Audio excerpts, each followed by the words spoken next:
다시 한번 좌석 좀 안내를 드리겠습니다. 이 앞에 두 분 자리에 비어 있고요. 이 중간에도 자리가 비어 있는데 이쪽에 계신 분들도 무조건 한번 일어나셔서 한 두 자리씩은 좀 앞으로 나오시면 어떨까요? 네, 한 세 분씩 좌석 정도는 앉아주셔야 뒤에 좀 모자람이 없을 것 같습니다. 뒤에 정재건 집사님이랑 권사님 분들 앞으로 좀 나오시죠. 나오셔도 좋을 것 같습니다. 네. 예, 앞에 자리가 여기 비어 있거든요. 비어 있습니다. 이쪽 앞으로 좀 나와주시면, 앉아주시면 좋겠습니다. 네. 이쪽에도 좀 비어 있고요. 이쪽에도 한 세 분 정도 오셔도 좋을 것 같고요. 이제 앞으로는 지금 자리에 앉은 자리가 내 자리라고 생각하고 그냥 앉으세요. 익숙한 자리가 좀 있는데 우리 앞서가신 선배들이 계시거든요. 그분들 자리 이제 우리가 따라가야 되니까 핸드폰을 좀 한번 꺼주시고 한번 다 꺼내셔서 한번 핸드폰 무음으로 해주시든지 끄시든지 그렇게 해주시면 좋겠고요.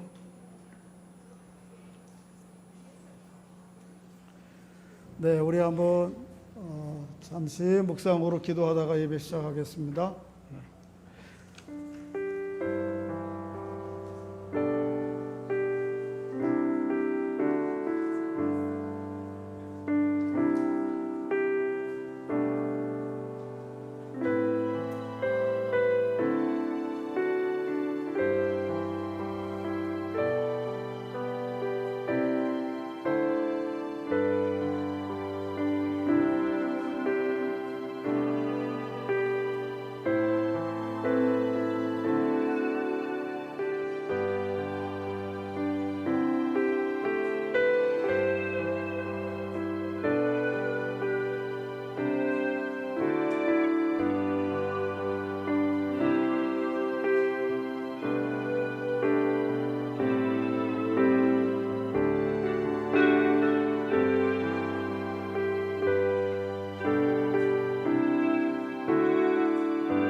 하나님 아버지 은혜 감사합니다. 귀한 성일 주시고 다시 한번 하나님 앞에 예배할 수 있도록 은총을 베풀어 주신 것 감사합니다. 오늘 특별히 창조절 창조의 아름다움들 저희들에게 선물로 주시고 누리게 해주신 것 감사해서 예배하오니 영광을 받아주시고 특별히 다음 세대들을 위한 예배당을 새롭게 개축하고 입당할 수 있게 해주셔서 감사합니다. 이 모든 감사의 제목을 드려 영광을 드리오니 홀로 영광 받으시고 이 자리에 함께하여 주시옵소서. 예수님의 이름으로 기도하옵나이다. 아멘. 오 하나님 우리의 창조주시니 같이 하늘의 해와 달과 함께 찬양하겠습니다.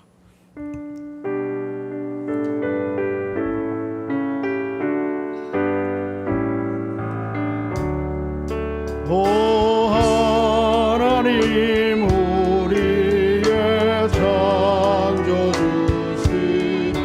내 주님께 귀한 것 드립니다.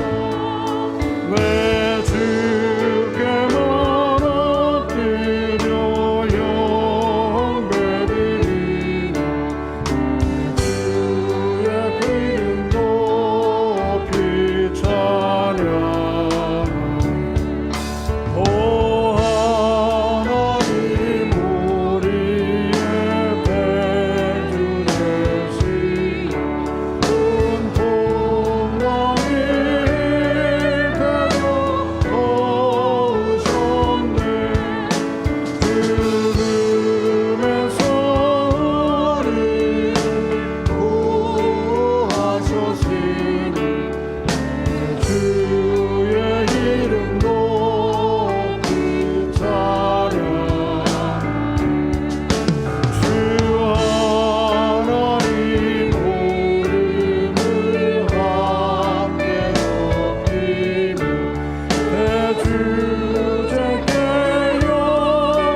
모든 사람들아 주를 찬양하라.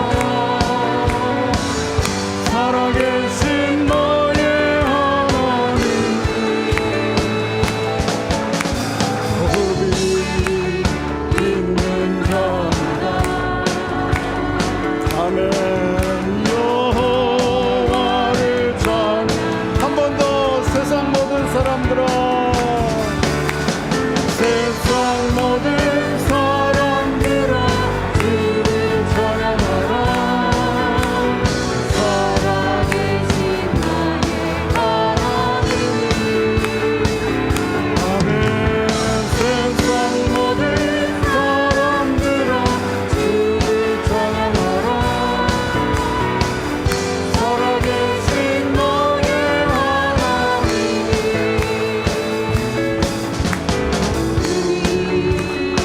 있는 자마다 여호와를 찬양하라.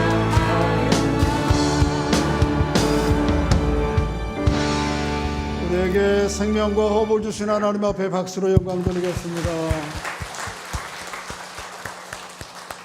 사도신경으로 신앙 고백하겠습니다.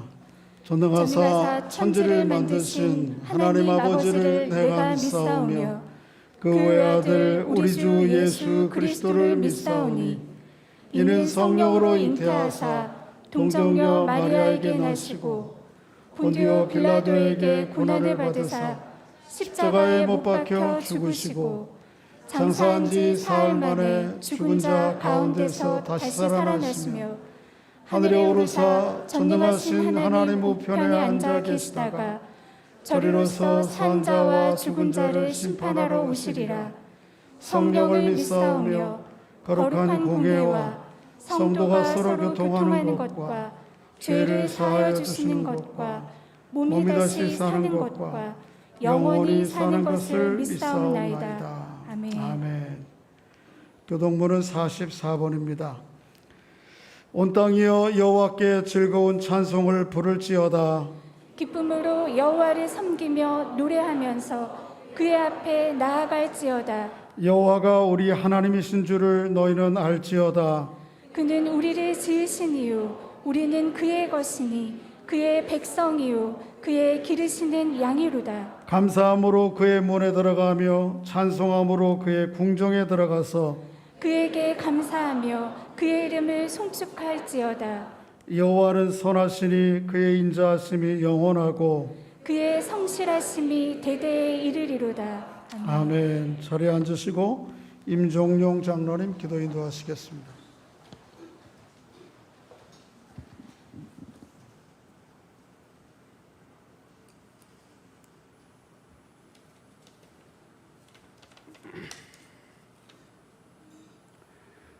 전능하신 하나님 아버지, 무더위 속에서도 때때로 비를 주심으로 피조세계 만물이 성장케 하시고 죽을 수밖에 없는 저희들을 주의 사랑으로 자녀 삼아 주시고 주의 날을 기억하게 하사 주를 사랑하는 마음으로 주님의 전에 나오게 하심을 감사드립니다.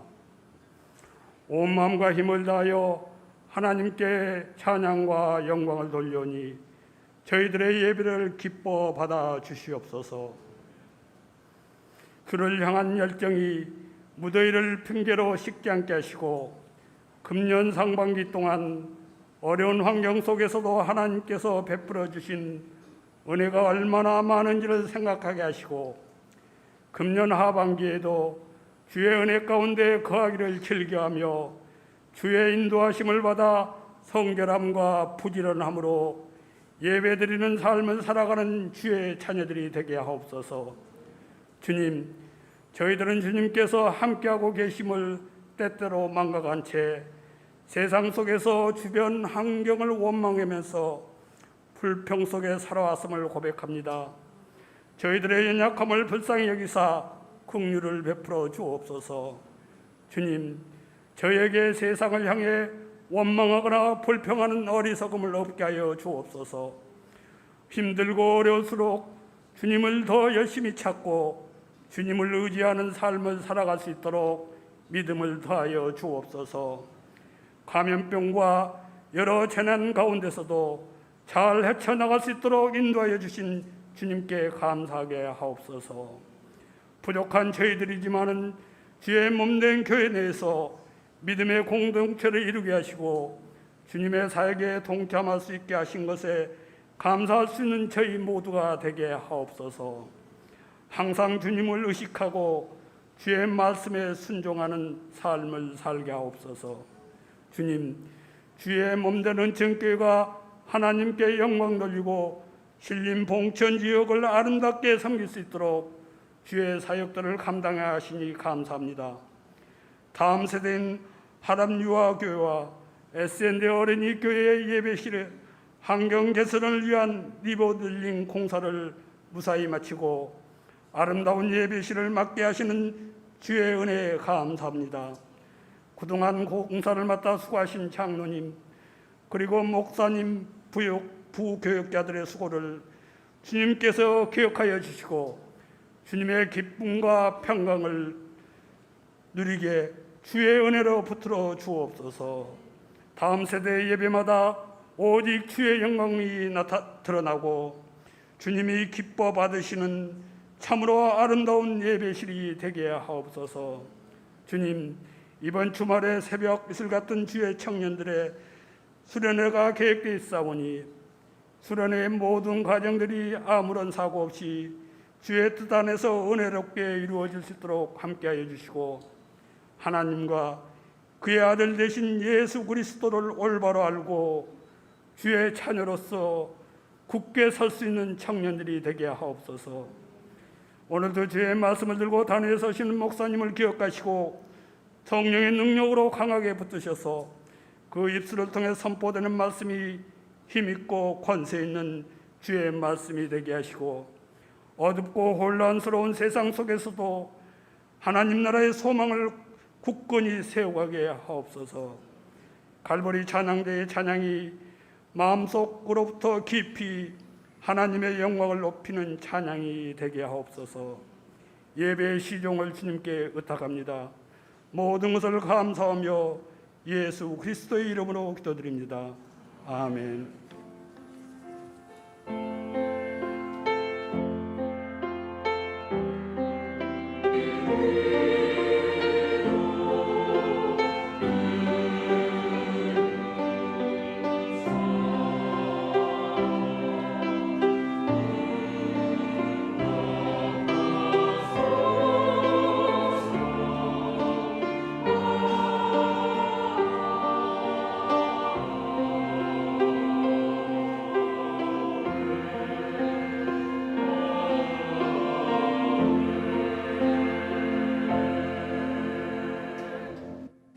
찬송 50장 하시면서 헌금 봉헌하겠습니다.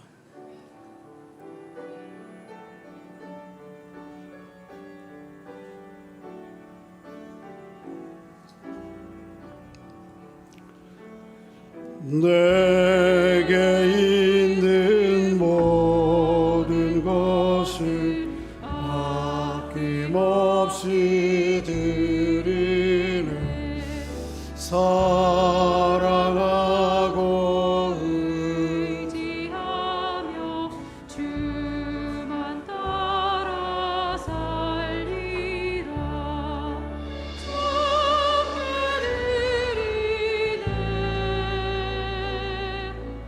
주께 드리네.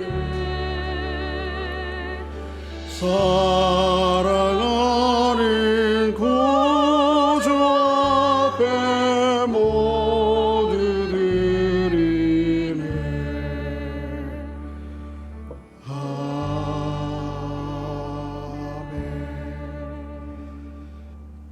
공허하고 혼돈하며 흑암이 깊음 가운데 있을 때에 빛이 있으라 말씀하심으로 세상을 창조하신 하나님을 찬양합니다. 또 하나님의 그 창조에 힘입어 저희들이 비로소 여기에 있게 되었습니다. 고백하옵기는 그 하나님의 창조의 선하심과 아름다움을 이기적인 욕심과 욕망으로 하나님의 뜻을 망각하며 함부로 다루었던 것을 고백합니다. 다시 한번 주의 은혜를 구하며 기도하오니 저희들에게 선하신 풍성하심을 다시 누릴 수 있도록 은총을 더해 주시옵소서. 그렇게 세상을 지으시고 우리를 창조하신 하나님을 기억하며 예배하며 귀한 물질을 드려 경배하오니 홀로 하나님 영광 받으시고 또 드린 손길 심령 가정 자녀들 위해 복을 주셔서 하나님의 선한 역사들을 날마다 새롭게 눈 떠 보게 하시고 풍성히 누리도록 은총을 더해 주시옵소서. 예수님의 이름으로 축복하며 기도하옵나이다. 아멘. 교회 소식 앞에 스크린을 보시고 또 주보를 참조하시면 되겠습니다. 오늘 목장 모임을 대면 모임으로 가져주시기 부탁드립니다.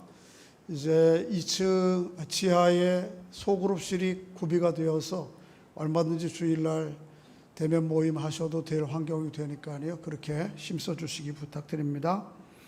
또 목자 부목자 모임은 여전히 온라인으로만 모이겠고요. 다음 주 2부 예배 후에는 정기 재직해 갖겠습니다. 오늘은 교회 절기로 창조절인데 주보 안에 창조절의 의미들을 간단하게 써놓았는데 기억하시면서 창조의 아름다움을 감사하시고 또 풍성히 누리시는 기간 될 수 있기를 바랍니다. 2층 다음 세대 예배당이 리모델링이 다 끝나서 입주했습니다. 그래서 오늘 예배 시작하기 전에 1시 40분쯤에 아이들과 함께 입주 행사를 간단히 가졌는데요. 좀 한번 좀 그림을 좀 보시면 이 예배실이 지금 S&D 어린이 초등학교 아이들이 들어가서 예배 드리는 공간입니다. 저런 공간이 있었나 싶죠. 그리고 여기에는 그 어린이 예배실 옆에 또 소그룹 모일 수 있는 공간, 또 아이들에게 2층 다락방 공간을 좀 마련해서 아이들이 좀 재미있게 좀 모험적인 공간들을 마련했고요. 그 다음에 여기 밑에는 하람 유치부 아이들이 예배 드리는 곳입니다. 그래서 하람 예배실 나사렛 홀이고 거기 옆에도 2층으로 되어 있는 밑에는 다용도실, 위층에는 다락방이 있고요.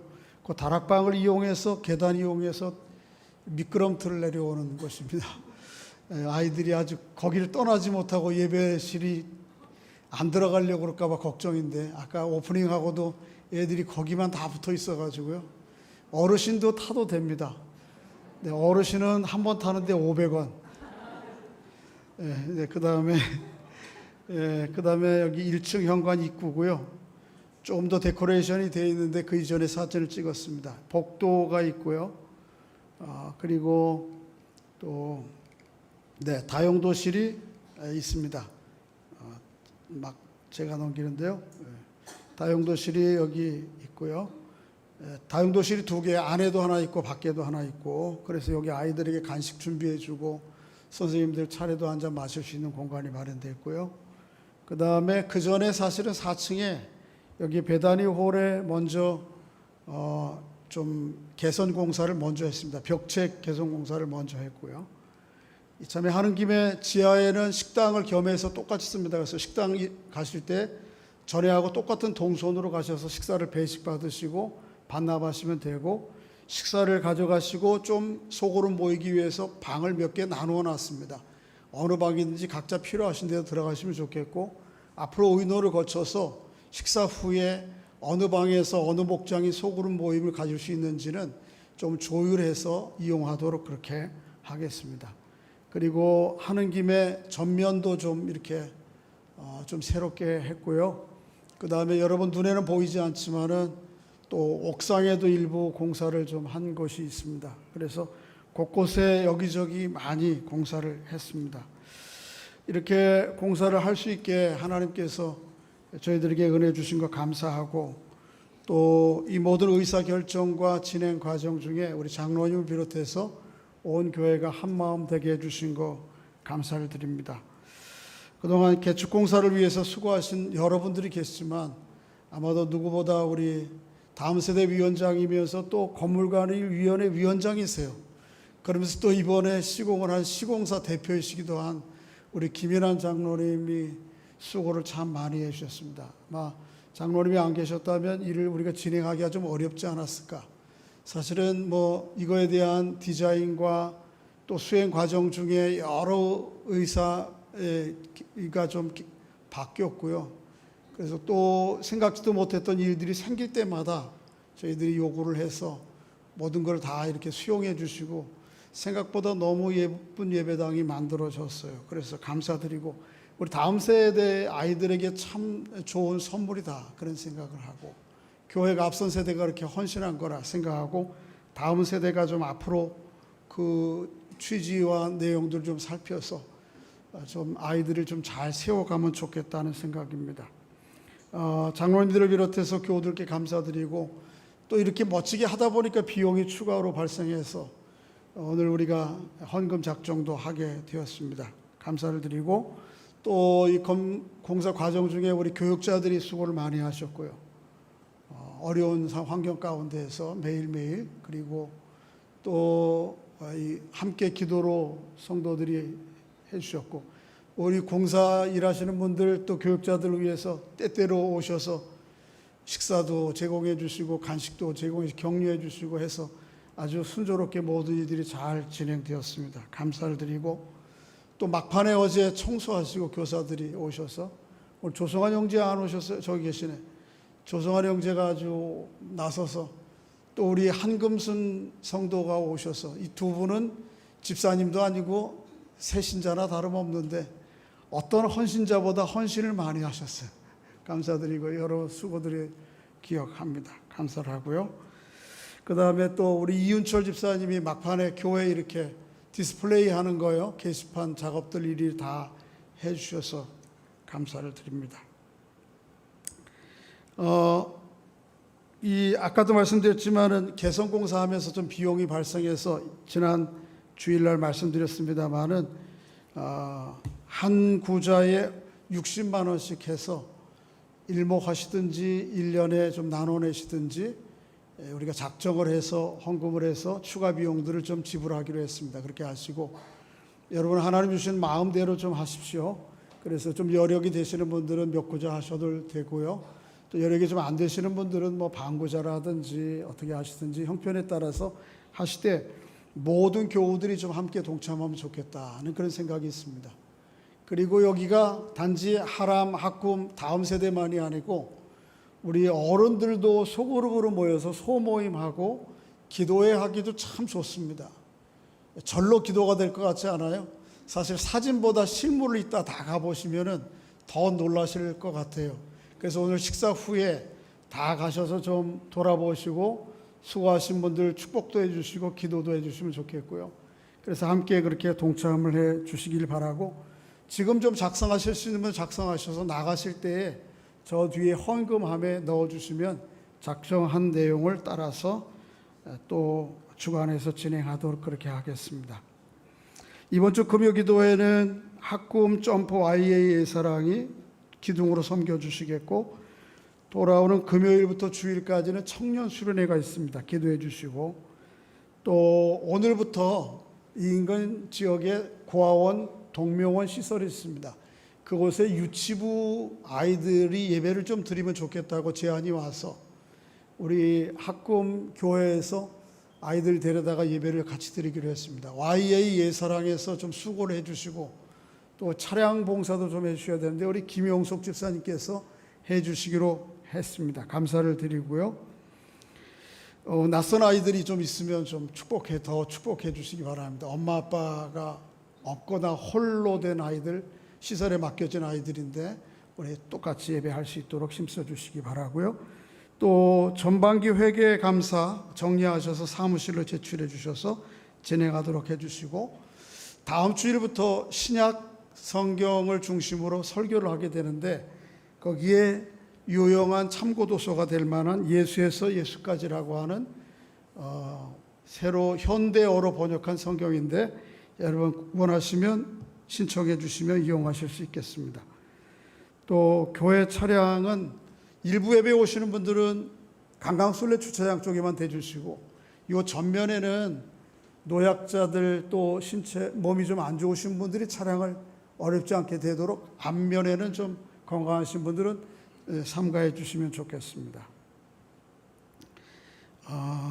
오늘 입당 감사에서 뭐 큰 잔치는 아니고 점심 식사 국수하시면서 아마 떡하고 과일 준비했는 모양인데 다들 좀 식사하고 계시고 시설도 좀 돌아보시고 그렇게 하시면 좋겠고요.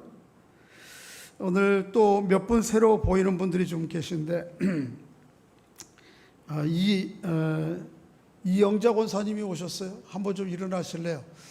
여러 달 동안 병원에서 조금 치료하시느라고 어려움을 겪으셨는데 오늘 모처럼 교회에 오셨습니다. 감사드리고 또 우리 조수진 집사님 저기 어디요? 아프리카 모로코 가서 한 6개월 살다가 왔습니다. 7개월이에요. 어쨌든 우리 두 분을 위해서 박수하고 격려하도록 축복합니다. 네, 오늘 또 몇 년 만에 교회에 오신 분들도 계신 것 같은데 저 뒤에 우리 모처럼 코로나 때문에 오신 거 이후에 못 오셨는데 우리 저 이종환 집사님, 박서영 집사님도 오시지 않았나요? 뒤에 감사하고 예, 모처럼 함께 예배할 수 있게 돼서 감사하고 오늘 또 처음 아이들이 태어나서 교회 예배 드리는 아이들이 몇 명 있습니다. 우리 이경호, 전영채 형제 가정의 아이 로이 앞으로 나오면 좋겠고 최정필, 이하나 자매 가정의 아이 최아라도 앞으로 나오시면 좋겠고요. 우리 또 박영근 집사님, 임주희 집사님, 레원이도 다 같이 앞으로 좀 나오시죠. 네, 한꺼번에 나오시죠.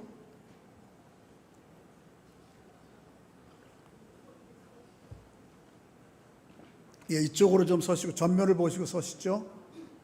네, 맨 왼쪽에 이경호 집사님 아이 로이고요. 가운데는 우리 최정필 집사님 딸 아라입니다. 그리고 오른쪽에 서 있는 가정은 우리 박영건 집사님, 임주희 집사님 가정, 레원이가 레원인데 오늘 예배를 마지막으로 제주도로 이주하게 됩니다. 뭐 자주 오겠죠. 또 평생 아버지 때부터 섬겨온 교회니까 본교회로 생각하고 하지만 그래도 또 자주 볼 수는 없을 것 같아요. 이들을 좀 축복하겠습니다. 우리 찬양으로 함께 축복하겠습니다. 하나님께서 당신을 통해 당신을 통해 메마른 땅에 샘물 나게 하시기를 가난한 영혼 목마른 영혼 당신을 통해 주 사랑 알기 원하네. 기도하겠습니다. 하나님의 선하신 섭리 가운데에 이경호 집사님 가정과 최정필 집사님 가정에 로이와 아라를 허락해 주시고 하나님 영광 받으시며 가정과 교회에 기쁨 되게 해주신 것 감사합니다. 건강하게 자라게 하시고 지혜롭게 자라게 하시고 무엇보다 믿음으로 자라 하나님의 영광 드러내는 자녀들 되게 해 주시옵소서. 그동안 하나님의 사랑을 함께 나눴던 우리 박영근 집사님, 임주희 집사님 가정이 이제 제주도로 이주하게 되었습니다. 이들의 가는 여정 위에 하나님 복 주시고 함께 동행해 주셔서 이들의 여정이 복되고 건강하고 아름답도록 축복해 주시고 특별히 레원이를 사랑해 주셔서 이들의 생애 가운데 하나님 가지고 계신 선한 뜻들을 아름답게 이루어 주시옵소서. 주의 이름으로 축복하며 예수님의 이름으로 기도하옵나이다. 아멘. 다시 한번 박수로 격려하고 축복하겠습니다. 네, 계속 서 계실래요? 네, 감사합니다. 찬양대 찬양하고 말씀 나누겠습니다. 네.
말씀 다니엘서 11장 1절 말씀부터 오늘 사실 뒤에 35절까지인데 1절부터 3절까지만 우리 좀 함께 한 목소리로 먼저 읽고 설교 가운데 중간에 찾아서 읽도록 하겠습니다.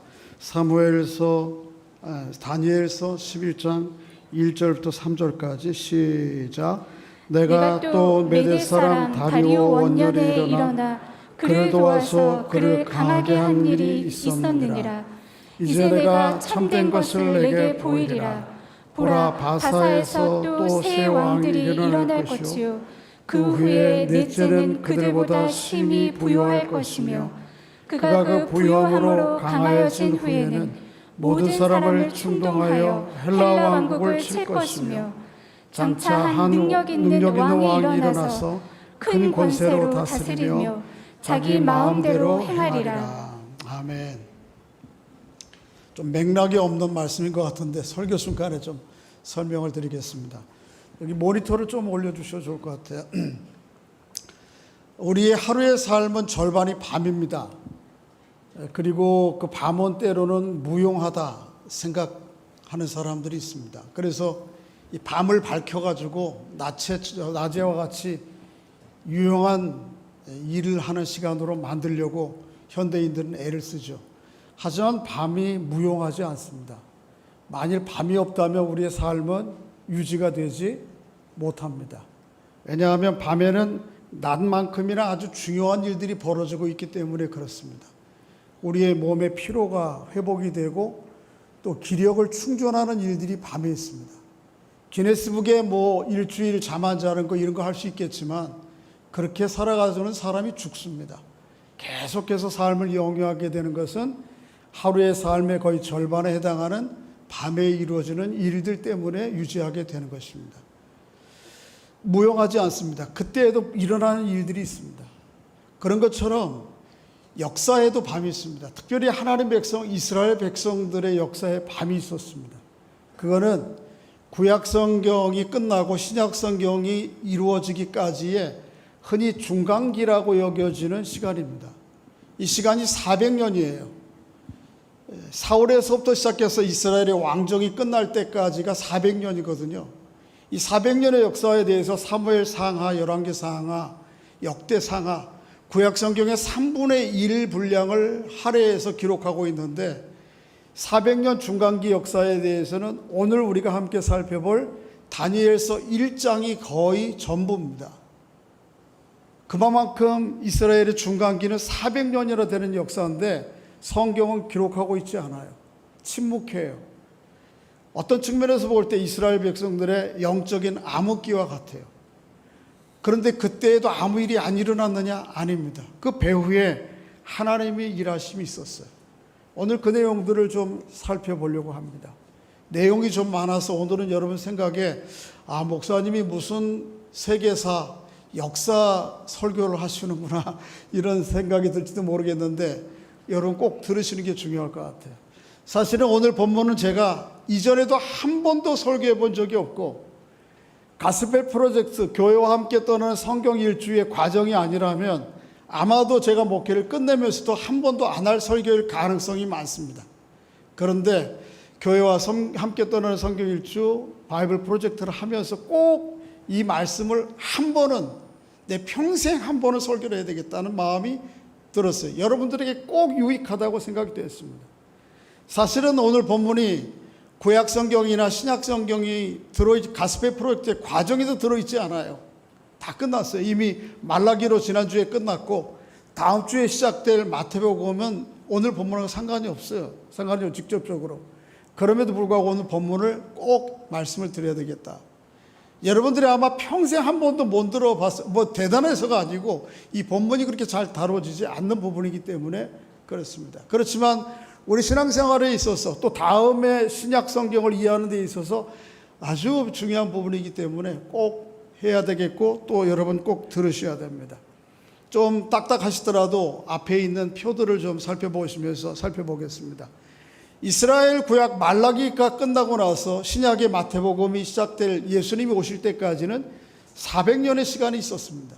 이 400년 동안 예수님이 사시던 팔레스틴을 중심으로 고대 근동을 다스리는 제국들이 여러 번 바뀌었어요. 그래서 구약의 제국은, 구약 성경에 기록된 마지막 제국이 어디였어요? 바사였습니다. 바사. 바사라는 말이 페르시아라는 말이죠. 오늘 본문에는 메데라는 말로 표현되기도 해요. 그런데 이 바사 나라가 유대 이스라엘 백성들에게 있어서 매우 중요한 역할을 한 나라였습니다. 어떤 일을 했죠? 바벨론의 포로 70년 동안 잡혀있던 그들을 본국으로 돌아가게 만들었어요. 그리고 돌아가서 성전을 재건하고 성벽을 재건하고 예배를 회복할 수 있도록 조치를 했어요. 그러니까 이 바사나라가 이방 나라지만 이스라엘 백성들, 유대 백성들에게는 얼마나 고마운 나라인지 몰라요. 그죠? 그래서 이스라엘을 귀환시킨 사건이, 이 내용이 오늘 본문 1절, 2절에 나와 있어요. 한번 좀 여러분 성경 1절, 2절 읽어보겠습니다. 시작. 내가 또 메대 사람 다리오 원년에 일어나 그를 도와서 그를 강하게 한 일이 있었느니라. 이제 내가 참된 것을 내게 보이리라. 보라, 바사에서 또 새 왕이 일어날 것이요 그 후에 셋째는 그들보다 심히 부유할 것이며 그가 그 부유함으로 강성해진 후에는 모든 사람들을 충동하여 헬라 왕국을 칠 것이며. 이 마지막 바사는 초대왕, 오늘 본문 11절에 다리오 이후에, 고레스 이후에 넷째 네 왕이 지배했어요. 근데 그 네 왕 중에 넷째 왕, 2절에 있는 것처럼 네 번째 왕이 가장 융성했어요. 그때 나라가 가장 형통했어요. 그 왕이 어떤 왕이죠? 여러분, 에스더가 왕비가 되었었던 아하수에로 왕 때, 이때가 경제적으로나 군사적으로 아주 번창한 때였어요.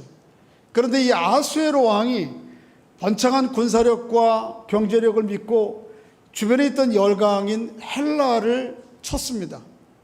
오늘 본문에도 2절 하반절에 보면 그가 강성하여 부유함으로 강성하자 모든 사람을 충동하여 헬라 왕국을 칠 것이라 그랬죠. 그런데 이 헬라 왕국은 만만한 나라가 아니었어요. 결국 이 바사의 아수에로 왕이 헬라 왕국과 전쟁에서 패하고 이 나라를 누가 지배하죠? 헬라 왕국 알렉산더가 지배합니다. 헬라를 칠 수 없었던 이유는 이 알렉산더 왕 때문에 그래요. 이 알렉산더 왕이 참 대단한 왕이에요. 22세에 아버지가 마케도니아 왕이 죽자 왕위에 오른 다음에 22살에 뭘 하겠어요? 근데 그 왕위에 올라서 서쪽으로는 그리스를 치고요, 남쪽으로는 아프리카 북부 이집트를 점령했어요. 그리고 동방으로 확장해 갔습니다. 우리 선교지 인도에까지 왔어요. 동방 정책을 쳤어요. 나라만 대단하게 확대한 게 아니에요. 이 사람이 아주 대단한 왕이었어요. 그래서 세상 역사가는, 근데 안타깝게도 이 헬라 왕 알렉산더가 33살에 죽어요. 병 걸려서, 열병에 걸려서. 이 알렉산더가 한 60, 70만 살아도 세계의 역사는 변했을 거다. 그럴 정도로 알렉산더는 대단한 왕이에요. 그의 스승이 아리스토텔레스예요. 소크라테스의 제자인 아리스토텔레스의 제자가 알렉산더예요. 이 사람은 무력인 지혜만 가진 사람이 아니고 이 헬라의 철학과 문학에 탁월한 안목을 가진 사람이에요. 헬라의 철학과 그 언어, 헬라 언어 아주 놀라운 문화적인 유산이에요. 그리고 그 문화들을 자기가 정복한 나라에 다 전파하려고 했던 거예요. 일방적으로 밀어붙이지 않았어요. 전파한 지역의 문화와 또 사상적 유산들이 있으면 이것을 자기들이 가지고 있는 헬라 문화와 잘 융합하려고 했어요. 요즘 현대 유행한 언어가 융합이거든요. 융합. 이 융합의 최초적인 세계적인 융합은 알렉산더가 한 거예요. 그 융합을 가르쳐서 뭐라고 그러냐면 헬레니즘이라 그래요. 이 헬라 왕에 대해서 오늘 보면 2절 하반절, 3절이 이야기하고 있는 거예요. 한번 3절 읽어보겠습니다. 3절 시작. 장차 한 능력 있는 왕이 일어나서 큰 권세로 다스리며 자기 마음대로 행하리라. 3절에 나오는 장차 한 능력 있는 왕이 바로 이 알렉산더 왕이에요. 그런데 이 알렉산더 왕이 안타깝게도 33살에 요절하죠. 그죠? 그가 죽자 아직 자식도 어리죠. 그러니까 그의 밑에 있던 네 장수가 권력 다툼을 벌입니다. 그리고 나라는 넷으로 나눠져요. 넷 중에서 두 왕은 마케도니아 지역, 지금의 유럽 남부 지역을 다스리는 왕은 영토가 작고요. 대신 고대 문화의 기반이었던, 늘 기반이 됐던 남쪽의 이집트 나일강 삼각주를 기반으로 만들어진 왕조가 하나 있는데, 그 왕조가 누구냐 하면 프톨레마이오스라고 하는 왕조예요. 여기와 그 다음에 늘 유프라테스 티그리스가 강을 배경으로 기반으로 일어선 문화, 거기가 바벨론 문화가 일어섰잖아요. 페르시아도 거기에 있었고, 거기에 기반을 둔 또 한 장수가 셀레우코스예요. 이 두 왕조가 200년 동안 200년 동안 계속 싸움을 합니다. 이 두 왕조가 중요한 것이죠. 이 왕조가 어디를 두고 싸우는가 하면, 물론 자기가 본거지를 두고 있는 남부 이집트와 북부 지금의 이란이죠, 유프라테스 티그리스강 근처에, 거기는 장악할 뿐만 아니고 그 중간에 완충지대인 유대 땅을 두고 싸우는 거예요. 우리나라하고 좀 비슷해요. 북쪽에 중국과 러시아가 있고 남쪽에는 강대국 미국과 자유주의 국가가 있는데, 어디를 두고? 한반도를 두고 치열하게 200년 동안 전쟁을 벌여요. 그런데 그때의 이스라엘 백성들의 입장에서 볼 때는 여기서 당하고 저기서 당하는 핍박과 고난을 당하는 거예요. 이때에 계속 남부 싸움, 남부 쪽에 있는, 오늘 본문에 보면 남쪽 왕국, 남방 왕국이라고 하는 게 여기에요. 이 남방 왕국이 6번의 전쟁에서 계속 이겨요. 6번 중에 4번까지. 그리고 5번째와 6번째를 비로소 북쪽에 있는 셀레우코스 왕조가 이깁니다. 이 셀레우코스가 왕조가 승리하고 북쪽으로 돌아가면서 예루살렘을 약탈해요. 그 장면이 오늘 본문에 기록되어 있어요. 그래서 오늘 본문 다니엘서 4장 11장 4절부터 29절까지는 남왕조와 북왕조의 끝없는 6번의 싸움을 이야기해요. 그리고 6번의 싸움 끝에 5번째 싸움에 북왕조가 승리하고 돌아가는데, 그 승리한 왕이 누구냐면 안티오코스 3세예요. 안티오코스 3세가 한 일이 뭔가 하면, 자기가 빼앗은 곳곳에 도시 이름을 안디옥이라는 이름을 지어요. 우리 교회 목장 이름이 안디옥이 있는데, 수리아 안디옥, 비시디아 안디옥, 이런 게 다 이때 안티오코스 3세가 땅을 점령하고 자기 이름으로 도시를 바꾼 거예요. 그리고 더 문제는 그 다음에 왕이 되었던 안티오코스 4세. 안티오코스 4세의 별명이 있는데, 안티오코스 에피파네스예요. 에피파네스라고 하는 말의 뜻은 뭔가 하면 헬라어로 신이 나타났다, 그런 뜻이에요. 다른 말로 뭐 하는 거예요? 내가 신이라는 거예요. 내가 제우스 신이고, 제우스 신이 사람의 형상으로 나타난 존재가 나예요. 그렇게 자기를 신격화하니까 다른 종교와 신앙에 대해서는 어떻게 되죠? 무참하게 밟아야 되지 않겠어요? 그래서 이 안티오코스 에피파네스가 남쪽 군대를 전쟁을 이기고 북쪽으로 돌아가면서 예루살렘을 약탈해요. 그 예루살렘을 약탈하는 장면이 오늘 보면 30절과 31절에 기록되어 있는데, 한번 좀 읽어볼까요? 11장 30절입니다. 11장 30절, 31절 먼저 읽겠습니다. 시작. 군대는 그의 편에 서서 성소 곧 견고한 곳을 더럽히며 매일 드리는 제사를 폐하며 멸망하게 하는 가증한 것을 세울 것이며, 한 절 더 있습니다. 그가 또 언약을 배반하고 악행하는 자를 속임수로 타락시킬 것이나. 네, 거기까지만요. 군대가 전쟁을 이기고 돌아가면서 성소를 더럽혀. 이 성소가 어디예요? 예루살렘 성인전이에요. 성전을 더럽혀요. 그 다음에 매일 드리는 제사를 못 드리게 해요. 멸망에 가증한 것이 뭐냐면, 자기 신상, 제우스의 신상을 하나님께 예배드리는 성소에 세워요. 그리고 언약을 배반하게 만들고 악행하는 자들을 속임수로 속여요. 그러니까 오늘 본문에는 한 3절 정도로 이 안티오코스 에피파네스의 행적에 대해서 기록하고 있지만, 외경이라고 요 당시에 쓰여진 성경적 책들이 있는데, 우리 가톨릭 교도들이 보는 성경에는 이 외경이 들어있어요. 외경 중에 마카비오 상하라고 하는 책이 있는데, 여기 이때 역사들이 자세히 기록되어 있어요. 이 안티오코스 에피파네스가 얼마나 나쁜 짓을 했는지, 못된 짓을 했는지, 유대인들에게 주어졌던 특혜들을 다 철폐해요. 이전에 바사 왕이 이스라엘 백성들을 예루살렘으로 돌아가게 하고 성전 재건하게 하고 제사하게 하고 했잖아. 예배드리게. 그런 거 다 철폐시켜요. 그리고 안식일을 금해, 절기 못 지키게 해요. 율법 다, 사본을 다 파괴해요. 또 도처에 이교도 신상을 세워요. 예루살렘 성전 한복판에 제우스 신상 세워놓고 이게 너의 하나님이라, 이걸 섬겨야 된다, 이게 바로 나다, 이렇게 얘기를 해요. 600명의 유대인 제사장을 살해해요. 4만 명의 유대인들을 학살해요. 그리고 그 제사를 드리는 곳에 이스라엘 백성들이 가장 부정한 짐승으로 여겼던 것이 뭐냐면 돼지인데, 돼지 피를 잡아다가 뿌리는 거예요. 제사를 드리는 거예요. 하나님을 노골적으로 모독하는 거죠. 이스라엘 백성들은 견딜 수 없는 거예요. 하나님이 가장 부정하는 짐승을 가지고 하나님께 제사를 드린다는 거죠. 자, 견딜 수가 없는 거죠. 이때에 하나님의 사람들 가운데, 유대인들 가운데 이 핍박과 모욕을 견디지 못하고 혁명을 일으키고 일어난 사람들이 있어요.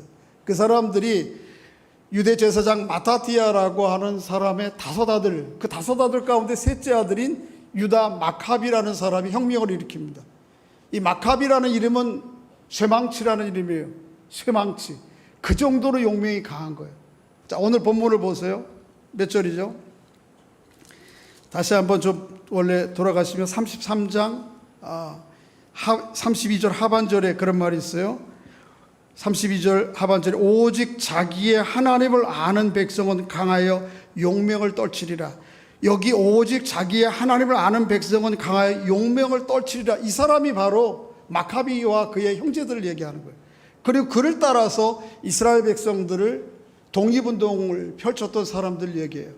이 마카비의 독립운동 혁명으로 말미암아 100년 동안 유대 나라는 이 셀루코스 왕조로부터 독립해요. 그래서 자유를 누려요. 문제는 넘어갔죠 벌써. 문제는 이스라엘 백성들 그 처음의 혁명과는 다르게 시간이 가면 갈수록 그 형제들 사이에 권력 다툼으로 변질된다는 것이죠. 처음에는 누가 제사장이 될 거냐 이것 가지고 싸우는데 그 선한 싸움 아니에요. 그래도 더 거룩한 사람이, 더 하나님 앞에 헌신한 사람이 제사장 돼야 된다. 그런데 나중에는 어떻게 돼요? 누가 왕이 될 것이냐, 누가 권력을 쥘 것이냐. 혁명의 1세대들은 다르게 늘 교회 성경의 역사들을 보면 그 다음 세대들은 늘 그렇지 못한 거예요. 그렇게 100여 년을 지내요. 이 과정 중에 이스라엘 백성들 가운데에 낙심하는 사람들이 많이 일어나죠. 그리고 이때에 권력 다툼은 한쪽에서 일어나는 것을 보고 뒤에서 이렇게 해서는 안 되지. 하나님이 베푸시는 구원과 하나님 나라는 이렇게 인간적인 권력 다툼을 통해서, 쟁취를 통해서 오지 않지. 하나님은 어떻게 말씀하실까라고 율법을 충실하게 연구하고 그리고 평화적인 방법으로 하나님의 나라를 추구하는 사람들이 있었어요. 그 사람들이 오늘 본문에 보면 등장해요. 한번 33절 읽어보겠습니다. 33절 시작. 백성 중에 지혜로운 자들이 많은 사람을 가르칠 것이나 그들이 칼날과 불꽃과 사로잡힘과 약탈을 당하여 여러 동안 몰락하리라. 여기 지혜로운 자들이라고 하는 사람들이 하시딤이라는 사람들이에요. 다시 한번 보시면 이 마카비가 하스몬 왕조라고 얘기하는데 독립운동을 하고 난 다음에 이스라엘 백성들 가운데 사람들에게 실망해요. 그러지 않겠어요? 혁명을 일으켰는데 결국 알고 보니까 자기 주머니 차는 거야. 누가 권력을 쥐었느냐 이거야. 하나님 말씀 앞에 우리가 더 회개하고 돌이켜야 돼. 이 구도는 어디로 가고 구호는 어디로 가고 결국 누가 한 자리 차지할 거냐, 누가 한 몫 더 차지할 거냐, 이 싸움으로 변질되는 거예요. 이스라엘 백성들 가운데 이 인간 지도자들에 대한 회의와 실망이 와요. 이따가 조금 더 설명드리겠습니다. 그러면서 하나님은 과연 우리 앞날에 대해서 어떻게 말씀하셨지에 대해서 묵상하게 돼요. 성경을 찾게 돼요. 그 사람들이 주도했던 사람들이 지혜로운 자들이라고 하는 사람들이 하시딤이라고 일컬어요. 경건한 자들. 이 신약으로 넘어오면 이 경건한 자들이 결국은 또 분화되거든요. 어떻게 분화되죠? 시작에 들어오면 성경에 충실한 사람 누구예요? 바리새인. 또 누구 있어요? 사두개인. 그 다음에 SNF파 이런 사람들이 분화되는데 어쨌든 이 사람들이 나름대로 하나님이 이렇게 인간의 권력과 힘으로 하나님의 나라와 하나님의 구원을 이루려고 하셨을까? 아니지 라고 하는 재고를 하게 되고, 성경은 과연 우리에게 뭐라고 말씀하실까? 라고 생각하면서 하나님이 우리에게 가져야 될 종말적 구원이 어떤 것인가에 대한 열망들을 품게 돼요. 그걸 종말적 구원에 대한 열망, 메시아 그리스도에 대한 열망이 이때 더 불러일으켜지는 거죠. 결국 유대 나라는 어떻게 되죠? 로마에 의해서 먹히고 말아요. 사실은 주변 열강 로마가 엄청난 나라로 지금 등장하고 있는데, 이 예루살렘 조그만 땅덩어리에서 누가 왕이 될 것이냐, 누가 권력을 질 것이냐, 이 다툼 가운데 있으니까 먹히는 건 당연하죠. 그래서 예루살렘을 비롯해서 모든 유대 나라가 로마에 들어가요. 그런데 이 로마는 이스라엘 백성들에게 핍박만이 아니고 큰 구도 가운데 보면 하나님의 역사에 있어서 매우 중요한 역할을 해요. 그게 뭔가 하면 로마의 평화의 시대를 만든 거예요. BC 27년, 예수님께서 AD 1년 정도에 오신다고 보잖아요. 예수님께서 오시기 30년 전부터 시작해서 AD 128년 정도까지 200년 동안 팍스 로마나라고 하는 로마의 평화 시대를 맞아요. 주변 로마 인근 변두리에서는 종종 전쟁이 있지만 주변부에서는 전쟁이 없어요. 그리고 세상이 평화를 맞아요. 여러분, 지금 유럽을 갈래도 러시아와 우크라이나 전쟁 때문에 못 가요. 지금은 비행기로도 있어 우회에 가죠. 육로로는 갈 꿈도 못 꾸는 거예요. 그런데 로마가 점령하기 전에는 곳곳에 민족적으로 나라적으로 전쟁을 하고 있는 거예요. 어떻게 사람이 여행을 해요? 복음을 들고 어떻게 가요? 하나님께서 이때 놀랍게 로마의 평화의 시대를 맞고, 로마는 아우구스티스 시저 혼자 다스린 게 아니고 그 주변하에 법을 만들고 그 다음에 제도를 따라서 나라를 다스려 매우 근대국가의 모습과 근접한 나라가 사실은 로마예요. 그리고 이 로마는 자기가 지배하고 있는 모든 로마의 시대 때의 제국이 가장 컸어요. 그 제국의 모든 나라의 도시에 이탈리아의 로마에 있는 형태의 도시를 만들어요.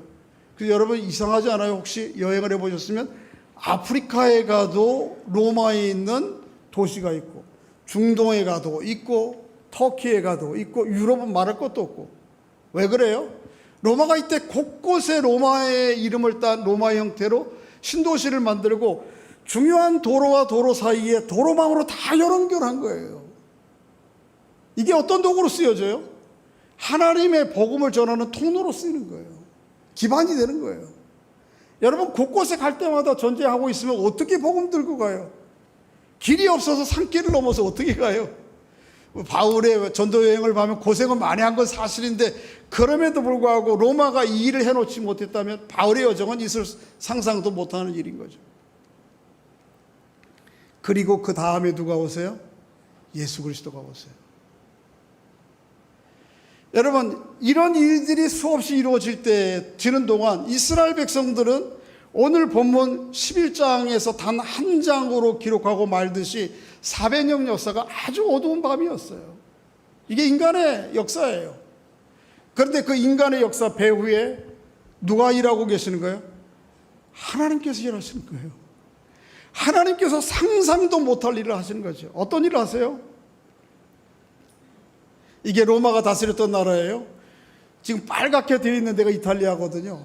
이게 본고지에 출발했지만은 유럽 북부 저 끝에 스페인에서부터 시작해서 그 다음에 아시아의 지금의 중동에 이르기까지, 남쪽 이집트 집사님 오신데 저쪽 어디요? 모로코까지. 여기가 다 모로코에 가도 로마 도시 있죠. 보고 왔으니까 끄떡끄떡해지 그런 줄 알아. 나는 안 가봤어요. 거기 있을 거예요 분명히. 여기 로마가 다스렸으니까. 이렇게 여러분 누가 일을 하겠어요? 여러분, 역사가 때로는 우리 사람들의 의기투합과 도모로 이루어지는 것 같아요. 그렇지 않아요. 사람들의 도모와 의도대로 세상이 이루어지는 것 같은데 그렇지 않아요. 그 배후에 누가 하시는 거예요? 하나님이 이렇게 놀라운 일들을 하시는 거예요. 오늘 성경을 쭉 읽어보면 하나님이 하신 일들을 크게 한 3가지로 요약할 수 있어요. 특히 신약과 구약 사이에 이루어진 일들. 첫째는 뭐냐 하면 헬라 제국을 통해서 언어들을 만드는 거예요. 문화가 하나가 되게 하는 거예요. 이 헬라어는 참 놀라운 언어예요. 여러분, 문학 하면 누구 생각나요? 문학에 별로 관심이 없고 우리 성경에밖에 관심이 없어서, 그죠? 셰익스피어, 독일의 괴테. 그런데 한번 문학을 좀 아는 사람들한테 자꾸 물어보세요. 이 세상 인류의 문학의 시조는 누구인가? 헬라의 호메로스, 일리아드와 오디세이를 쓴, 일리아드와 오디세이의 대서사시 앞에 어떻게 셰익스피어가 명함을 내밀어요? 어떻게 괴테가 명함을 내미냐고요. 그럴 정도로 헬라의 문화는 탁월한 거예요. 언어가 탁월해요. 언어가 매우 정교하고 구조적이에요. 그래서 유럽의 대부분의 모든 언어들이 헬라어를 뿌리로 두고 있어요. 그런데 놀랍게도 이때의 헬라어로 성경이 번역되는 거예요. 히브리 사람들이 가진 구약 성경, 그 언어를 쓰는 사람 몇백만 명밖에 안 돼요. 그 몇백만 명 가운데 쓰는 히브리어로 가지고 언제 복음을 전하냐고요. 지금도 여전히 아프리카에 가면 언어가 없는 사람들에게 성경을 번역하는 번교 번역 성경사들이 몇천 명이 있는데, 그 고대 당시에 어떻게 히브리어를 가지고 성경을 읽었다면 복음을 전하냐고요. 근데 놀랍게 알렉산더 대왕이 이름을 딴 이집트 북부의 도시에서 70명의 서기관들이 이 히브리어를 가지고 헬라어로 번역을 해요. 혁명, 이런 일은 없는 거예요. 상상 못하는 거예요. 여러분, 성경을 보면 성경이 1.1획이라도 감하거나 더하거나 그러면 뭐 한다고? 하나님의 심판을 받는다, 그런 얘기 하잖아요. 그죠? 그럴 정도로 이스라엘 백성들은 히브리 언어 자체를 거룩한 언어로 생각해서 토시 하나 손 안 대요. 토시 하나 손댈 수 없는 그 히브리어가 헬라어로 번역되었다? 꿈도 생각도 못하는 거죠. 그럼에도 불구하고 이스라엘 백성들이 각 디아스포라로 흩어져서 살면서 히브리어를 점점 잃어버릴 수밖에 없잖아요. 여러분, 미국에 이민 간 사람 1세대가 한국어 유지하다가 1.5세대 조금 떠듬떠듬하다가 2세대 가면은 말을 하는데 그런 다 잃어버리고, 그러니까 어쩔 수 없이 히브리 사람들도 성경을 뭐로 번역해야 돼? 당시의 통용어인 헬라어로 쓸 수밖에 없는 거죠. 헬라 나라가 바뀌고 로마가 바뀌고 난 다음에도 로마도 경제적으로, 군사적으로, 행정적으로는 로마가 바뀌었지만 언어는 헬라어를 계속 유산으로 썼어요. 그만큼 헬라어는 탁월한 거예요. 그 이후에 신약 성경은 다 뭐로 기록됐어요? 헬라어로 기록됐어요. 그러니까 한순간에 구약 성경과 신약 성경이 아까 보여드린 로마의 제국 모든 대륙, 유럽, 아프리카, 아시아의 모든 대륙의 모든 사람들에게 통용될 수 있는 언어가 된 거예요. 이걸 누가 해요? 미국 대통령이 중국 대통령이 아무리 힘이 강해서 중국어 세계에 반포한다고 들어요? 되는 일이에요, 이게? 하나님이 하시는 거예요. 두 번째 하나님이 하시는 일은 유대 독립기에 있었던 일이에요. 유대 독립을 하고 난 다음에 이스라엘 백성들 일부 가운데, 야, 이제 하나님이 우리에게 은혜를 주셔서 하나님의 나라를 회복하게 하시는구나 생각했는데, 웬걸 시간이 지나면서 그 제사장들도 권력 다툼에 빠지고 누가 왕이 될 것이냐, 그리고 실망하고 말아요. 그리고는 뭐에 주목해요? 하나님이 우리에게 어떻게 말씀하셨지? 그거에 주목해요. 그러면서 찾아보니까 하나님이 세상 구원을 세상에 있는 어떤 특정한 왕과 지도자들을 통해서가 아니고, 그래서 국지적으로 한시적으로 우리를 구원하는 게 아니고 온 세상을 구원할 종말의 구원자, 이 땅에서 등장하는 지도자가 아니고 이 세상 역사 밖에서 오는 어떠한 인물에 의해서 하나님의 나라와 구원의 역사가 이루어질 것에 대해서 예언되어 있어요. 이미 이것이 예언되어 있어요. 이사야서에, 다니엘서에. 한번 좀 읽어볼까요? 나중에 좀 보시고요. 한번 읽어보겠습니다. 시작.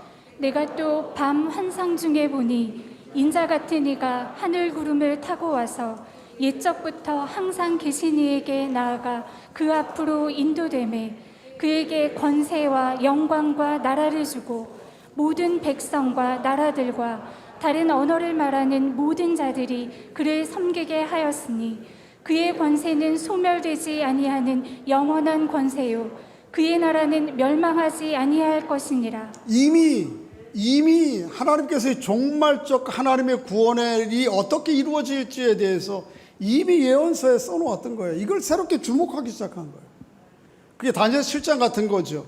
인자 같으니 사람의 아들 같은 신적 존재가 하늘 구름을 타고 와요. 이게 뭔 뜻이에요? 하늘 구름이 진짜 저 문개구름 타고 온다 이 말이 아니고 세상과 역사 밖에서 온다는 거예요. 다른 철학적 개념으로 얘기하면 초월로부터 오는 존재. 그러나 사람의 아들의 모습으로 와요. 그분이 오셔서 옛적부터 항상 계시니가 하나님 아버지에 대한 우회적인 표현이죠. 그분으로부터 나가서 권세와 영광과 나라를 받아 위임받아. 그런데 그 권세와 영광과 나라는 어느 한 땅만 다스리고 한 지역만 한 때를 다스리는 분이 아니요 모든 백성과 나라와 다른 언어들을 말하는 모든 사람들을 다스릴 나라. 그 영광과 권세를 받아서 이 땅에 오시는 거죠. 그리고 그의 권세는 영원한 권세요 그의 나라는 멸하지 아니할 나라. 신약 성경은 그걸 뭐라고 그래요? 하나님 나라라고. 이런 종말의 구원에 대한 주목하게 되고 그 갈망들이 일어나게 되는 거예요. 그 메시아와 그리스도에 대한 갈망들이 이때 일어나는 거예요. 이때. 그리고 마지막 로마를 통해서 이룬 일이 뭐라고요? 세상의 평화. 그죠? 로마의 평화. 그 평화의 시대와 도로망을 통해서 복음이 이루어지게 만드는 거예요. 여러분 이 종말의 구원에 이루어질 이들에 대해서 이사야 선지자가 이렇게 기록하고 있어요. 한번 읽어봅니다. 시작. 이새의 줄기에서 한 싹이 나며 그 뿌리에서 한 가지가 나서 결실할 것이요 공의로 가난한 자를 심판하며 정직으로 세상의 겸손한 자를 판단할 것이며 공의로 그의 허리띠를 삼으며 성실로 그의 몸에 띠를 삼으리라.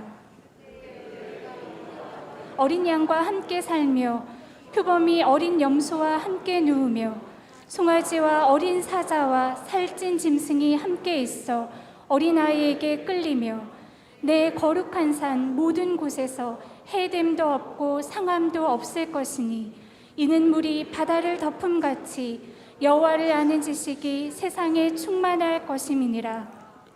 이새의 줄기는 누구예요? 다윗이 그 아버지가 이새거든요. 다윗의 후손으로 오시는 예수 그리스도 그 뿌리에서부터 한 인물이 등장하는 누구에 대해서 얘기하는 거예요? 예수 그리스도에 대해서. 그분은 공의로 심판하고 정직으로 판단하고 공의와 성실로 이 땅에 우리 지도자들을 세워놓고 잘할 수 있도록 박수하고 격려하고 때로는 못할 때는 우리가 질책도 해야 돼요. 그러나 세상의 어떤 왕도 진정한 의미의 공의와 정의로 세상을 다스리는 왕은 이전에도 없었고 앞으로도 없을 거예요. 진정한 의미의 공의와 정의로 다스리는 유일한 지도자는 예수 그리스도뿐입니다. 여기에 주목하기 시작한 거예요. 그리고 어떻게 해요? 그가 세상을 다스리면 비유적인 표현이지만 이리가 어린 양과 함께 뛰어놀아요. 표범이 어린 염소와 함께. 어린아이가 사자굴에 손을 넣어도 물지 않아요. 물리적으로 그런 일이 있을지도 모르겠어요. 실제적으로 있을지도 모르겠어요. 뭘 얘기하는 거예요? 완전한 의미의 샬롬을 이야기하는 거예요. 우리 사람들이 맺고 있는 모든 관계의 온전한 샬롬. 각자 우리가 주어진 자리에서 자기 역할들을 하면서 하나님이 보여주신 분복들로 만족하고 족한 삶을 산다면 세상에 왜 다툼과 고통과 아픔과 눈물이 있겠어요? 세상에 어떤 왕도 그거 못 가져다 줘요. 샬롬. 그 왕을, 그 샬롬을 가져다 유일한 나라는 예수 그리스도의 하나님의 나라예요. 또 시간이 없어서 읽지는 않겠습니다만은 그 나라가 어떤 방식으로 와요? 세상의 모든 권력자들, 로마의 황제가 등장하듯이 네 마리 황금마차 타고 등장하나요? 아니요. 그렇게 위에서 서는 힘으로 이 나라는 이루어지지 않아요. 이 구원은 이루어지지 않아요. 이 땅에 온 세상의 왕으로 오신 예수 그리스도가 자기 자신을 십자가에 내어주시고 섬김을 통해서 이 정의와 공의는 이루어져요. 그때에 비로소 어느 누구도 아무리 힘이 있어도 물지 않고 아무리 힘이 있어도 해하지 않는 샬롬을 이루어지는 거예요. 그 나라가 예수 그리스도가 이루시는 하나님의 나라, 여러분과 제가 믿고 있는 하나님의 나라인 것이죠. 이것에 대한 열망들이 일어나요. 그러니까 하나님께서 언어, 복음을 온 세상 가운데 세 대륙에 퍼질 수 있도록 언어를 준비하시고 로마를 통해서 평화의 시대와 도로망을 구축하시고 이스라엘 백성들을 통해서 이 열망, 구원에 대한 열망이 일어나요. 그래서 예수 그리스도가 이 땅에 오실 때 저 예루살렘 변방 나사렛에서 태어난 예수 그리스도가, 자란 예수 그리스도가 말씀 전하니까 이 복음이 폭발적으로, 처음 1세기 때 태어난 예수님께서 콘스탄틴 대제가 로마 제국 전체에 기독교를 공인한 때가 언제였어요? 313년이에요. AD. 300년 만에 세계 전체가 다 복음을 받아들이는 거예요. 누가 일을 하겠어요? 어떤 위대한 왕이 일을 하겠어요? 알렉산더가 하겠어요? 시저가 하겠어요? 시진핑이 하겠어요? 어느 이 땅의 대통령이 하겠어요? 미국 대통령이 하겠어요? 바이든이 하겠어요? 오직 그 일을 이루실 분은 누구밖에 없어요? 주님밖에 없는 거예요. 이 메시아 대신 주님밖에 없는 거예요. 성경은 우리에게 오늘 중간사는 이 역사를 보여줘. 세상에 칠흑같이 어두운 이스라엘의 밤에도 하나님은 여전히 일하신다고. 일하시되 사람들이 꿈도 생각지도 못하는 방식으로 크게 일하신다고. 여러분, 너무 크면 눈에 안 들어오잖아요. 하나님의 손이 일하심이 너무 커요. 그래서 우리의 인식의 틀에 눈에 들어오지 않아요. 반면에 우리는 너무 우리 안으로 몰입되어 있어요. 나밖에 몰라요. 대부분의 모든 사람이. 그래서 어거스틴이 얘기한 대로 우리는 자기 안으로 다 구부러진 사람들이 나야 나밖에 없어요. 그러니 하나님의 손이 보일 리가 있나요? 하나님의 섭리가 보일 리가 있나요? 그렇지만 누가 하시는 일이에요? 이것을 하나님이 하시는 일이에요. 역사의 주인은 하나님이세요. 할렐루야. 지난 역사가 그걸 보여주고 오늘도 그 역사를 이루시는 분은 하나님이세요. 주권을 가지신 분은 하나님이신 거죠. 사도 바울 다니엘은 이렇게 얘기하죠. 한번 좀 읽어볼까요? 시작.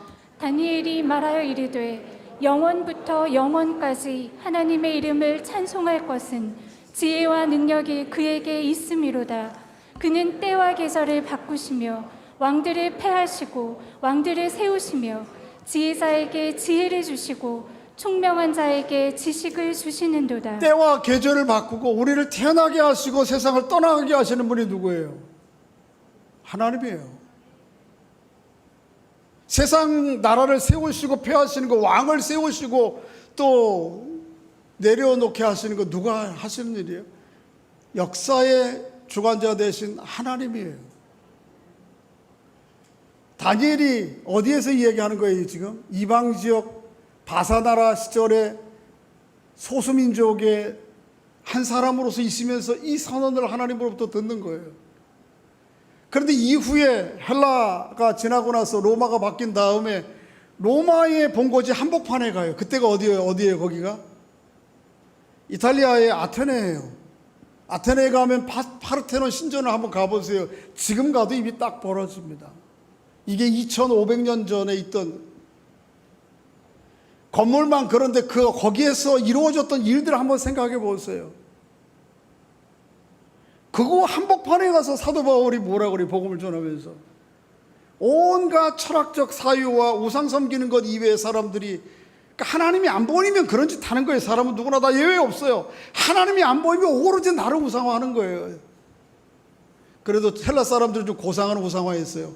철학이 뭔지, 여기에 합당한 신적 존재가 누구인지, 로마 신화와 헬라 신화들을 공부하면서 상상해내면서 그런 일들을 했단 말이죠. 그 한복판에서 사도 바울이 뭐라 그래요? 우주 가운데 만물을 지으신 하나님은 천지에 주셨으니 이렇게 사람의 손으로 지은 것으로 경배받지 않으신다. 만민에게 생명과 호흡과 만물을 주시는 이시여 인류를 한 톤 혈통으로 만드사 온 땅에 살게 하시고 그들의 연대를 정하시고 거주의 경계를 정하시는 분이다. 똑같은 고백을 하는 거예요.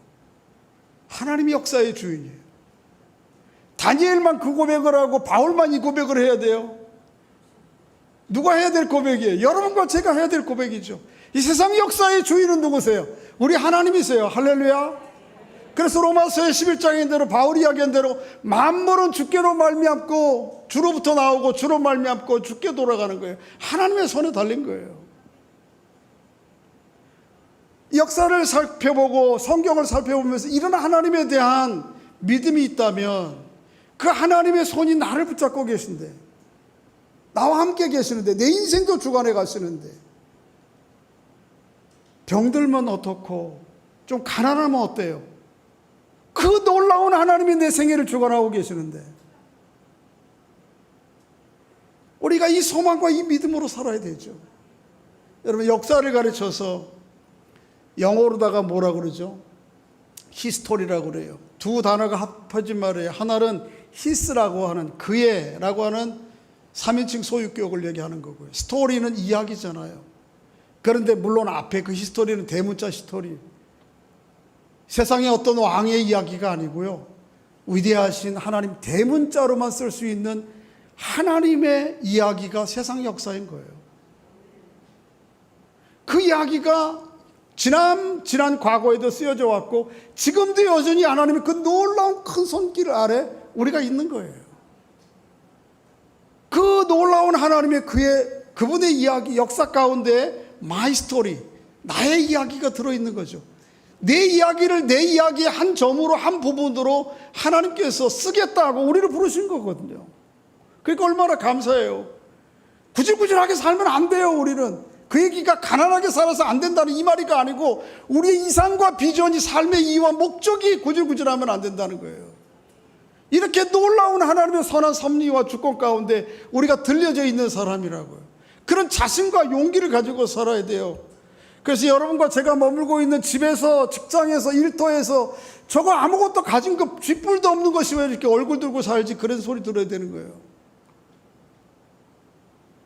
그런 은혜가 여러분과 제게 있기를 소원합니다. 좀 거칠게 표현한 거 용서하시고, 세상 역사의 주인은 누구세요? 우리 아버지예요. 할렐루야. 그분께 소망을 두고 사십시다. 할렐루야. 그분께 우리 인생을 맡기고 살자고요. 그분께 우리의 믿음을 믿고 그분을 신뢰하며 살자고요. 그렇게 사셔서 여러분 사는 곳곳마다 우리의 왕 되신, 온 우주의 왕 되신 주님, 그분이 나의 아버지요 나의 주님으로서 날마다 승리의 개가의 찬가를 부리는 여러분의 남은 히스토리, 여러분의 인생의 역사 될 수 있기를 주의 이름으로 축복합니다. 축복합니다. 말씀 생각하시면서 우리 두 가지 기도 제목 정리했는데 한번 읽어보겠습니다. 시작. 하나님이 역사의 주인이심을 신약과 구약 중간기 역사를 통해 알게 하시니 감사합니다. 역사의 주인이신 하나님이 우리 생애의 주권자이심을 깊이 신뢰하고 살아가게 하옵소서. 아멘. 말씀을 생각하시면서 하나님이 역사의 주인이신 것을 다시 살게 해주시고 깨닫게 해주시니 감사합니다. 역사에 주신 하나님이 나의 생애 주권자 되심을 기억하고 온전한 신뢰와 믿음과 소망으로 남은 생애를 살아가도록 하나님 우리에게 믿음 주시고 소망 더해달라고 우리 함께 기도하겠습니다. 아버지 하나님 은혜 감사합니다.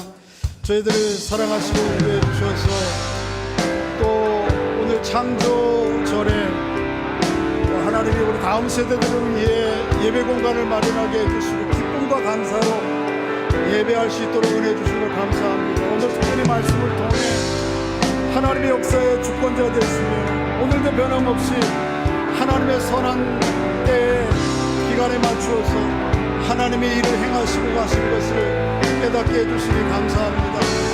하나님의 그 놀라운 히스토리에 나의 이야기가 한 부분이 되도록 우리를 불러주시고 또 우리를 함께 동역자로 삼아주신 것 감사합니다. 그의 기쁨으로 감사하며 남은 생애를 살아가는 저희들 될 수 있도록 인도해 주옵소서. 세상 사람들의 도모와 또 계획과 애씀이 세상을 이루어가는 것이 아니고 하나님의 주권과 섭리가 이 세상을 이루어가는 것을 믿음으로 고백하며 담대함과 용기를 가지고 세상을 살아가는 저희들 될 수 있도록 하나님의 은혜를 베풀어 주시옵소서. 또 아버지 하나님의 그렇게 믿음으로 우리 한 사람 한 사람 살뿐 아니고 다음 세대들을 또 우리 믿음의 지체들을 그런 동일한 하나님의 말씀 가운데 세워가는 저희 모두가 될 수 있도록 하나님 인도해 주시옵소서. 역사하여 주시옵소서. 특별히 우리 다음 세대를 축복해 주시옵소서.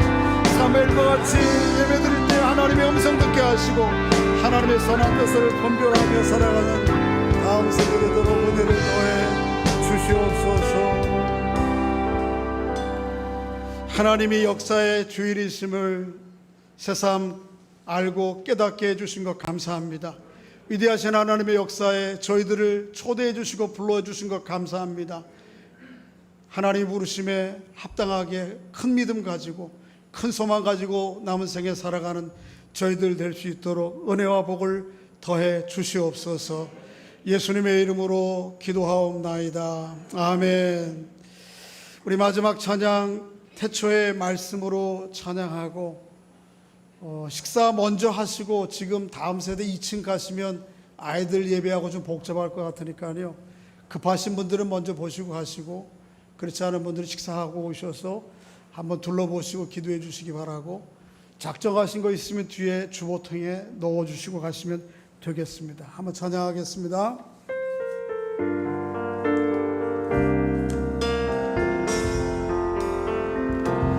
태초의 말씀으로 천지를 지으시고 사람에게 명하신 하나님 사람들 교만하여 하나님의 공을 버리고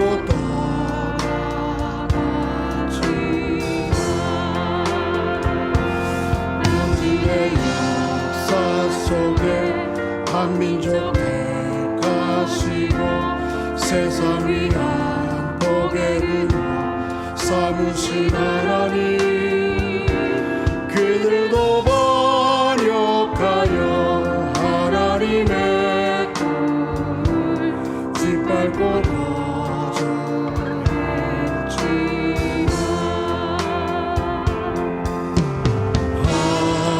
하나님 나라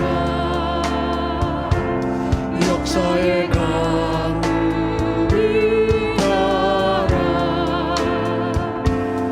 오늘도 흐른다 하늘로 흐른다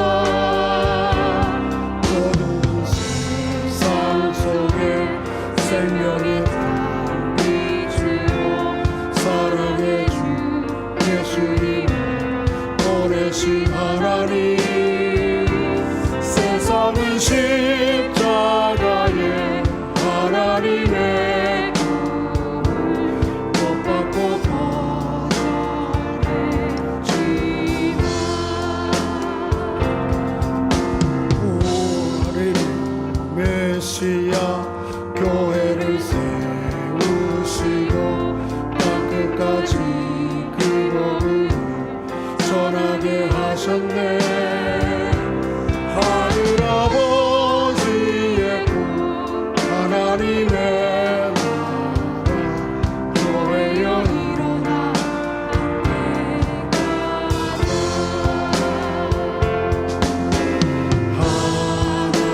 하나님 나라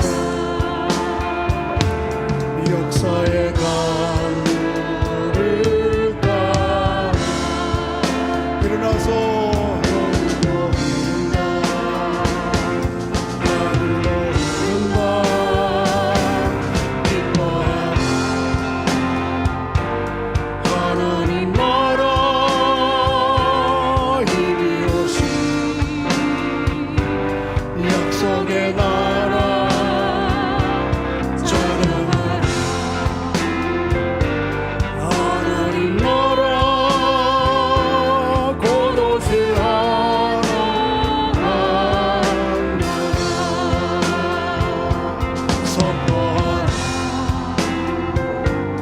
하나님 나라 힘이 오신 평화의 나라 찬양하라 하나님 나라 곧 오실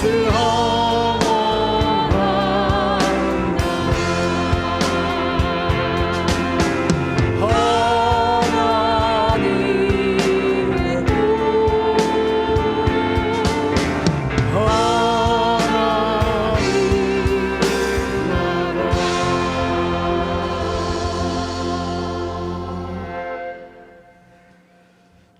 예수 그리스도의 은혜와 아버지 하나님 크신 사랑과 성령 하나님의 감화감동 교통하심이 예배하는 주의 백성들을 위해 영원토록 함께 있을지어다. 아멘.